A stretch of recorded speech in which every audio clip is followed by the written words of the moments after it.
ನಿಮ್ಮ ಬಾಯಿ ದೊಡ್ಡದಿದೆ ಅಂತ ಹೇಳಿ ಜೋರಾಗಿ ಮಾತಾಡಿದ್ರೆ ಜನರಿಗೆ ಉಪಕಾರ ಆಗೋದಿಲ್ಲ. ಜನರಿಗೆ ಬೇಕು ಹೊಟ್ಟಿಗೆ ಅನ್ನ, ತಲೆ ಮೇಲೆ ಸೂರು, ಕೈಗೆ ಕೆಲಸ. ಆವಾಗ ಮಾತ್ರ ಜನ ಸುಖ ಸಮೃದ್ಧಿಯಿಂದ ಇರ್ತಾರೆ.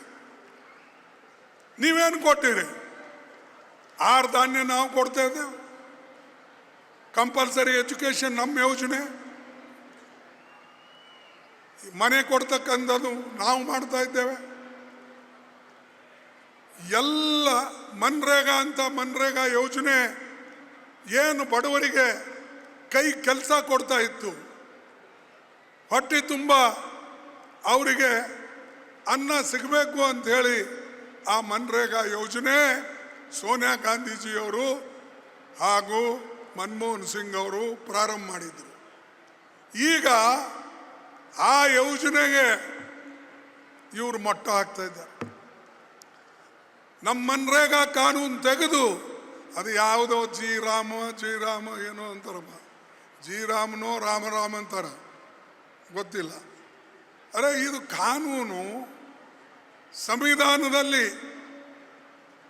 ಕಲಂ 41 ಬಾಬಾ ಸಾಹೇಬ್ ಅಂಬೇಡ್ಕರ್ ಅವರು ಬರೆದಂಥ ಡೈರೆಕ್ಟಿವ್ ಪ್ರಿನ್ಸಿಪಲ್ಸ್ನಲ್ಲಿ ಪ್ರಕಾರ ರೈಟ್ ಟು ವರ್ಕ್, ಕೆಲಸ ಮಾಡ್ತಕ್ಕಂಥ ಒಂದು ಶಕ್ತಿಯನ್ನು ಹಕ್ಕನ್ನು ನಿಮಗೆ ಕೊಟ್ಟಿತ್ತು. ಆದ್ರೆ ಅದನ್ನು ಕಿತ್ಕೊಳ್ಬೇಕು ಅಂತ ಈಗ ನಡೆದಿದೆ.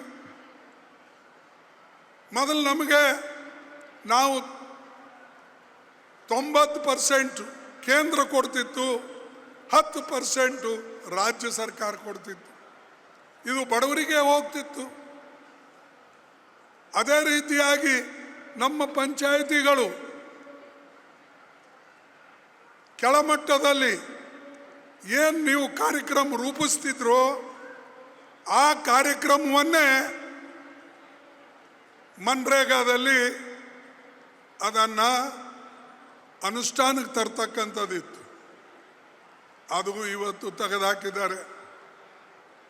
90-10 ತೆಗೆದು 60-40 ಎಲ್ಲಿಂದ ತರಬೇಕು? 40% ರಾಜ್ಯ ಸರ್ಕಾರಗಳು. ರಾಜ್ಯ ಸರ್ಕಾರದ ಮೇಲೆ ಭಾರ ಹಾಕಿ ನಾವು 125 ದಿವಸ ಕೆಲಸ ಕೊಡ್ತೇವೆ ಅಂತ ಹೇಳ್ತೀವಿ. ಅರೆ ಈಗ ಇರ್ತಕ್ಕಂಥ ಯೋಜನೆಯಲ್ಲೇ ಕೇವಲ 44-45 ದಿವಸ ಕೊಡ್ತಾ ಇದ್ದೀರಿ ಇಡೀ ದೇಶದಲ್ಲೇ. ಈಗ 125 ಕೊಡ್ತಕ್ಕಂಥದ್ದು ನಿಮ್ಮ ಕೈಯಿಂದ ಆಗ್ತದ? ಸಾಧ್ಯನಾ? 100 ದಿವಸ ನಿಮಗೆ ಪೂರ್ತಿ ಮಾಡೋಕ್ಕಾಗಲಿಲ್ಲ, 45 ದಿವಸ ಕೊಡ್ತೀನಿ.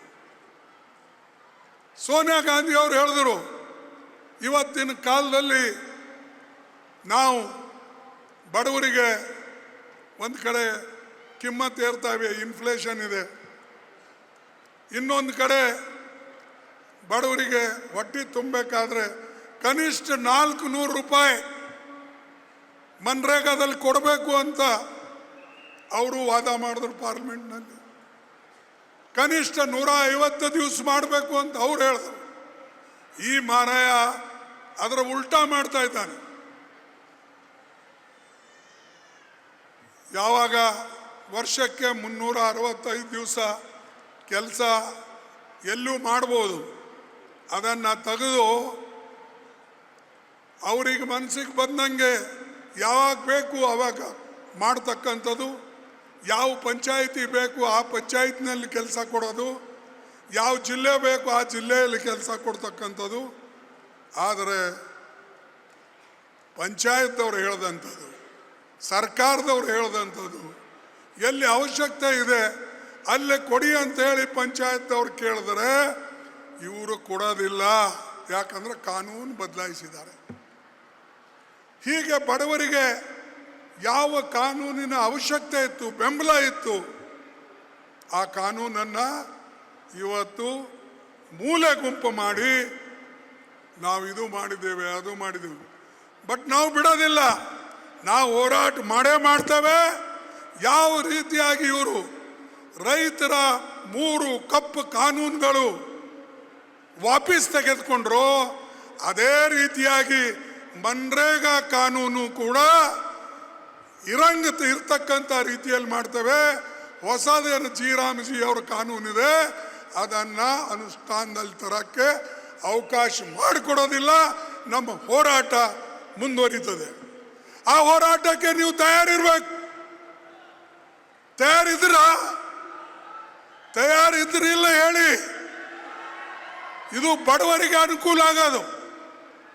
ಈ ಒಂದು ಮನ್ರೇಗಾ ಕಸ್ಕೊಂಡ್ರು, ನಾಳೆ ನಮ್ಮ ಅನ್ನಭಾಗ್ಯ ಕಾರ್ಯಕ್ರಮ ಕಸ್ಕೊಳ್ತಾರೆ. 3ನೇದು ಮನೆ ಹಾಕಬೇಕು ಅವ್ರವ್ರು ಮಾಡ್ಕೊಳ್ತಾರೆ ಅಂತ ಹೇಳ್ತಾರೆ. 4ನೇದು ಮಕ್ಕಳಿಗೆ ನಾವು ಪುಕ್ಕಟ್ಟೆ ಆಗಿ ಕಂಪಲ್ಸರಿ ಎಜುಕೇಷನ್ ಕೊಡ್ತಿದ್ದೇವೆ, ಅದು ತೆಗೆದು ಹಾಕ್ತಾರೆ. ಹೀಗೆ ಒಂದು ನಮ್ಮ ಡೈರೆಕ್ಟಿವ್ ಪ್ರಿನ್ಸಿಪಲ್ನಲ್ಲಿ ಇರ್ತಕ್ಕಂಥ ಆರ್ಟಿಕಲ್ 38ಇಂದ 50ವರೆಗೆ ಏನು ಲಾಭದಾಯಕವಾಗಿದೆ ಬಡವರಿಗೆ ಅದನ್ನು ತೆಗಿತಕ್ಕಂಥ ಪ್ರಯತ್ನ ನಡೆದಿದೆ. ಇದು ಒಂದು ಕಡೆ.